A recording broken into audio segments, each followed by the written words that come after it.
నా ఉపాధ్యాయ బృందానికి మరియు చిన్నారి విద్యార్థినులకు నా యొక్క శుభాశీస్సులు.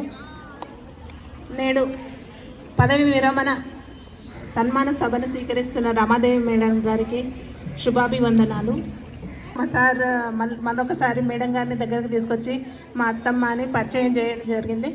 అప్పుడు పెళ్ళి విషయంలో నేను హడావిడిగా ఉండడం లేదు కానీ ఎక్కువ మేడం అబ్జర్వ్ చేయలేదు. కానీ 2015 ట్రాన్సెస్ జరిగినప్పుడు మేడంతో మాట్లాడినప్పుడు మేడం చాలా ధైర్యవంతురాలు, ఏ విషయాన్నైనా అలవోకగా చేయగల నేర్పరి అని అనిపించింది.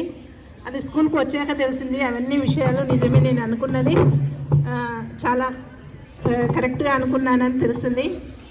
ఏ విషయంలో సరే, అంటే డిసిప్లిన్ విషయంలో కానీ, స్కూల్కి ఇన్ టైంలో రావడం విషయంలో కానీ, పిల్లల విషయంలో కానీ, క్లాసెస్ మెయింటైన్ చేయడంలో కానీ, ఏదైనా సరే ఏదైనా టాపిక్ ఇస్తే అలవోకగా మాట్లాడడం కానీ, మేడంకి ఎన్ని సమస్యలున్నా అవి ఫేస్కి వచ్చి అంటే మొహంలో కనిపించకుండా నవ్వుతూ మాట్లాడడం కానీ, నవ్వుతూ ఉండడం కానీ అది మేడంకే సాధ్యమని నేను అనుకుంటున్నాను.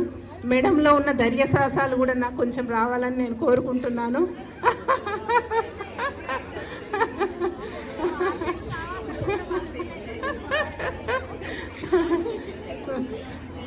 మేడం మిగిలిన జీవితాన్ని ఆనందంగా, సంతోషంగా, ఆరోగ్యంగా గడపాలని కోరుకుంటున్నాను.